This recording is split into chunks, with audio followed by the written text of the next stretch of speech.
Hello viewers, শুভকামনা রইল। এর আগেও আমি অনেকগুলো ক্লাস নিয়েছি, আজকেও একটা ক্লাস নেব। আজকের ক্লাসটা আপনারা খেয়াল করে দেখেন যে আমি বলছি subject plus verb plus intransitive verb plus prepositional phrase. আমরা বা আপনারা সবাই মিলে যদি একটা খেয়াল করে দেখি যে আমাদের স্টুডেন্টরা বেশি পরিচিত এই স্ট্রাকচারটার সাথে, subject plus verb plus object, কিন্তু তারা এই অবজেক্টটাও সম্পূর্ণরূপে বোঝে না বা আমরা তাদেরকে বোঝাতে সক্ষম হয়নি। আশা করি আপনারা এখানে বুঝবেন। এখানে দেখেন যে object, he writes a letter, সে একটা চিঠি লেখে।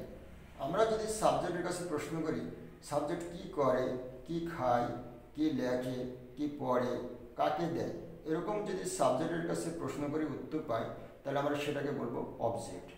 যেমন হি রাইটস এ লেটার, সে একটা চিঠি লেখে। কি লেখে? একটা চিঠি লেখে। তাহলে এই লেটার হচ্ছে অবজেক্ট। এর আগে খেয়াল করে দেখেন যে কোনো প্রিপজিশন নাই। আর প্রিপজিশনাল ফ্রেজে যদি আমরা দেখি তাহলে দেখব যে প্রত্যেকটা প্রিপজিশনাল ফ্রেজের আগে একটা প্রিপজিশন আছে। প্রিপজিশনাল ফ্রেজ কোনগুলো? যখন আমরা কোনো নাউনের আগে বা নাউন ফ্রেজের আগে একটা প্রিপজিশন বসাই তখন সেটা প্রিপজিশনাল ফ্রেজ হয়ে যায়।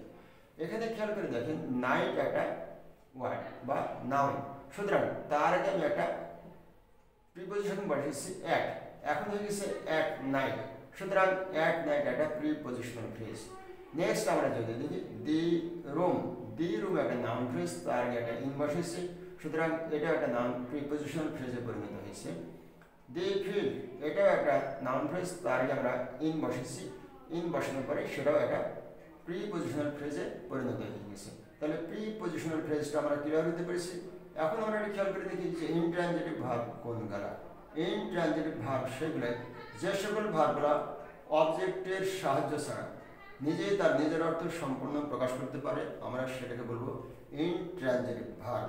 যেমন এখানে দেখেন যে her husband works at night, তার স্বামী রাতে কাজ করে। এখানে দেখেন ওয়ার্কস একটা ভার্ব, তারপরে কোনো অবজেক্ট নাই। একটু খেয়াল করে দেখেন প্রিপজিশন চলে আসছে, তারপরে কোনো অবজেক্ট নাই। কিন্তু এখানে আমাদের হি রাইটস এ লেটার, সে একটা চিঠি লেখে। কি লেখে? একটা চিঠি লেখে, একটা অবজেক্ট চলে আসছে। সুতরাং আমরা ইনট্রানজিটিভ ভার্বগুলো দেখছি যে মিক্স এটা হচ্ছে ইনট্রানজিটিভ ভার্ব, তদ্রূপ প্লে একটা ইনট্রানজিটিভ ভার্ব। এই সমস্ত ভার্বগুলোকে আমরা বলি সাধারণত ইনট্রানজিটিভ ভার্ব। সুতরাং আজকে যে স্ট্রাকচারটা সেটা হচ্ছে subject plus verb intransitive plus prepositional phrase. আমরা যদি উদাহরণ দেখি তাহলে খেয়াল করতে পারবো যে কখন প্রিপজিশনাল ফ্রেজ হচ্ছে। যে well does not mix with water, well does not mix with water, অর্থাৎ তেল পানিতে মেশে না, তেল পানিতে মেশে না। আমাদের মিক্স একটা ভাব, এটা ইনট্রানজিটিভ ভাব এই কারণে যে এরপরে কোনো অবজেক্ট নাই, এরপরে চলে আসছে প্রিপজিশন। এরা যদি অবজেক্ট হতো তাহলে এখানে প্রিপজিশন আসতো না, এখানে একটা এরকম একটা নাউন ফ্রেজ বা নাউন চলে আসতো। তাহলে বলছি well does not mix with water, তাহলে উইথ ওয়াটার হচ্ছে একটা প্রিপজিশনাল ফ্রেজ আর মিক্স হচ্ছে ইনট্রানজিটিভ ভার্ব। তাহলে আমরা দেখছি কি subject plus verb intransitive plus prepositional phrase.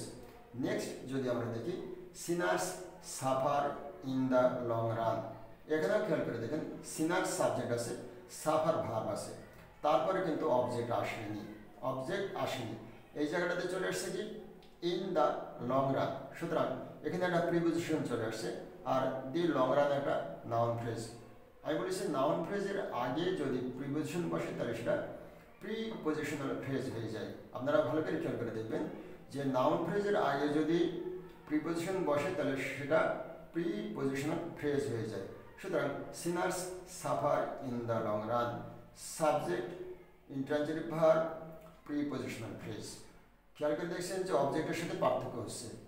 পরে যদি আমরা দেখি যে her husband works at night, her husband তার স্বামী কাজ করে রাতে। এখানে দেখেন যে ওয়ার্কস একটা ভার্ব, ওয়ার্কসের পরে কিন্তু অবজেক্ট আসেনি, এরকম অবজেক্ট আসেনি, প্রিপজিশন চলে আসছে, নাউনের আগে একটা প্রিপজিশন চলে আসছে। সুতরাং আমরা এটাকে আর অবজেক্ট বলতে পারবো না, এটাকে আমরা বলবো যে প্রিপজিশনাল ফ্রেজ। এগুলো গঠন করা শিখতে হবে, ছেলেদের একটু চিন্তা করতে হবে, একটু ক্রিয়েটিভ পাওয়ার থাকতে হবে। পরে যদি আমরা এটা দেখি যে they are playing in the field, they are playing in the field, তারা মাঠে ফুটবল খেলিতেছে, তারা মাঠে ফুটবল খেলিতেছে।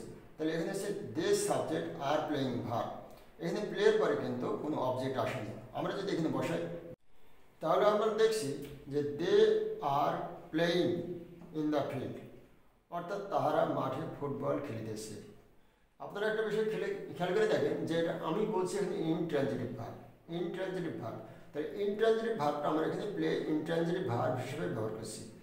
এই ইনট্রানজিটিভ ভার্বটাই ট্রানজিটিভ হয়ে যেতে পারে যদি আমরা এরপরে এরকম কোনো অবজেক্ট নিই, প্রিপোজিশনাল অবজেক্ট, প্রিপোজিশনাল ফ্রেজ না নিয়ে যদি আমরা এরকম অবজেক্ট নিই, তাহলে কেমন হবে যে they are playing football, they are playing cricket in the field. তাহলে এখানে ফুটবল বলি আর ক্রিকেট বলি যদি নিয়ে আসে আমরা, তাহলে এটা অবজেক্টে পরিণত হচ্ছে। তখন আমরা বলছি দে আর প্লেয়িং ফুটবল, তারা কি খেলছে? ফুটবল খেলছে। তাহলে এই যে ফুটবল তখন আসছিল তখন এর অবজেক্ট হচ্ছিল। সুতরাং আমরা যেহেতু এখানে বলছি subject plus verb transitive plus prepositional phrase, আমরা এখানে অবজেক্ট নেব না বা নিতে পারবো না, আমরা এখানে নেব প্রিপোজিশনাল ফ্রেজ, প্রিপোজিশনাল ফ্রেজ। তাহলে দি ফিল্ড একটা নাউন ফ্রেজ, তার আগে ইন বসছে, বসার পর এটা প্রিপোজিশনাল ফ্রেজে পরিণত হয়েছে। তো আমাদের প্রত্যেকটা স্টুডেন্ট বলেন, আমাদের ছেলেরা বলেন, মেয়েরা বলেন, তারা যদি প্রতিটা স্ট্রাকচারের উপরে এরকম ইন্ডিভিজুয়ালি সেন্টেন্স লিখতে পারে, যেমন subject plus verb intransitive plus prepositional phrase, subject plus verb plus object, এরকম subject plus verb plus adjective, subject plus verb plus adverb, এরকম যদি ইন্ডিভিজুয়ালি প্রত্যেকটা স্ট্রাকচারের উপরে তারা লিখতে পারে, তাহলে দেখবেন যে একসময় তাদের ইংরেজিটা দারুণভাবে রিচ হয়েছে।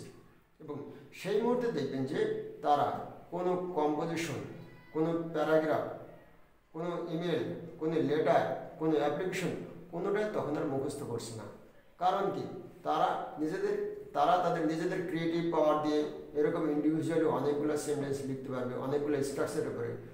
তো তাদের তার মুখস্থ করার প্রয়োজন নেই, তারা নিজেরাই তখন বাংলা থেকে ক্রিয়েট করে, সেন্টেন্স ক্রিয়েট করে তারা ইংলিশে ট্রান্সলেট করতে পারবে। তো আপনারা বাসায় বসে আপনাদের ছেলেদেরকে এরকম ইন্ডিভিজুয়ালি স্ট্রাকচারের উপরে সেন্টেন্স লিখতে দেবেন, তারা লিখতে পারছে কিনা খেয়াল করে দেখবেন, সেটাতে তাদের মনে হয় আরও ভালো হবে। আশা করি আমার এই লেকচার যদি ভালো লাগে তাহলে আপনারা এটা সবার মাঝে শেয়ার করে দেবেন, যাতে আরও অনেকে দেখতে পারে এবং তাদের উপকারে আসে। আর এরকম নেক্সট ক্লাস আরও হবে, পরবর্তী আরও অনেক ক্লাস আসবে, কারণ আমি সমস্ত স্ট্রাকচারের উপরেই আপনাদেরকে বুঝিয়ে দেব। আর আপনাদের সহযোগিতা করলে আমার বোঝানোর যে ইন্সপিরেশনটা, উৎসাহটা আরও বাড়বে। ধন্যবাদ।